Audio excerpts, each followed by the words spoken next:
Switzerland is by no means a budget country, but in this video I'm going to tell you some tips on how to stretch your Swiss francs a little bit further when you're traveling in the country. So what I did personally, I booked with a group tour, and more specifically I went with Cosmos Tours, and you pay an upfront cost right away. For my instance, I spent 10 days in Switzerland and we went a little bit into Italy.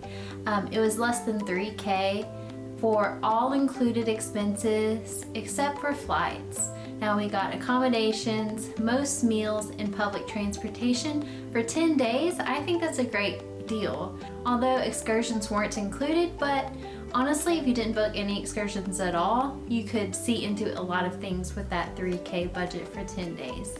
Now, if you don't want to book as a group tour, my advice is to stay in hostels as well as cheap budget hotels. There's a lot of budget hotels in and around Switzerland and Europe in general, but hostels, for example, are not what you think in Switzerland. Hostels, some in Switzerland, allow even older adults to stay, as well as there's some mountain huts in Switzerland that may be a little bit cheaper to stay in.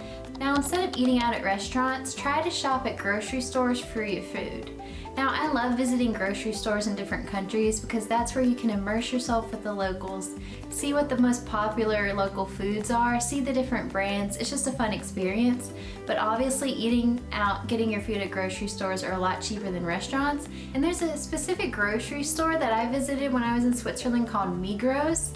And these certain grocery stores at specific locations have a self-service restaurant, so you can go up, pick the already prepared food, and then go and eat it.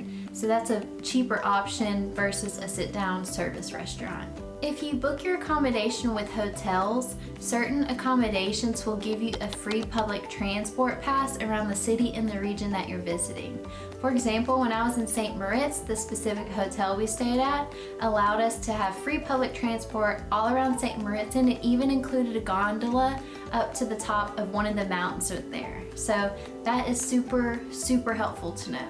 So if your hotel doesn't include a free public transport pass, you may want to look at booking a pass online. There's something called the Swiss Pass where you can pay an upfront cost, and it includes a lot of public transportation around Switzerland. Now, not everything is included. Certain gondolas and stuff you may have to pay, but sometimes they will give you a discount, such as 50% off for this gondola or 50% off for this train, for example. Now, there's many passes that you can choose from online, and some passes even include discounts to certain attractions and stuff around the country.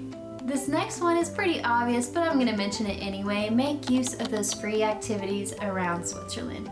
Now, hiking is free. You can go swim in the lakes, and you can even walk around town without really spending anything, doing that little window shopping, seeing the beautiful architecture. So just make use of those while you can. Whenever you do want to eat out in a restaurant, avoid those main tourist hotspot locations, such as eating a dinner up the Gornergrat mountain where you can see a view of the Matterhorn. Avoid the big cities if you can, or avoid the big tourist locations in the cities. Walk a little bit further, go down a quiet street, and your food will probably be a bit cheaper. So Switzerland is divided into 26 cantons, and these are different regions of Switzerland. If you didn't know, the certain cantons have their own little culture. So some are more Italian based, some are more German based, some are more French based, and those are usually the regions that are bordering those countries. So I've noticed when I traveled, I realized that the Italian cantons tend to be a bit cheaper because Italy tends to be a bit cheaper than the surrounding countries. So spend a good bit of time in the Italian-speaking cantons of Switzerland, and you could save a bit of money, as well as in the more rural areas of Switzerland, like in the mountain towns versus the big cities. You can save a good bit of money there. Now, this next tip I've noticed in many European countries, and Switzerland is included. So sometimes when you go to eat at a restaurant, they realize that you are a tourist, and they will kind of push tipping a little bit more than they would with a local, because they think that maybe some tourists might not understand the tipping culture in this specific country. So in Switzerland, a service fee is usually included in the bill, but if it's not, you can round up your bill a couple of dollars for a tip if you do want a tip, but just know it's not required and they don't expect you to tip. And my last tip is make use of the free water all around the country.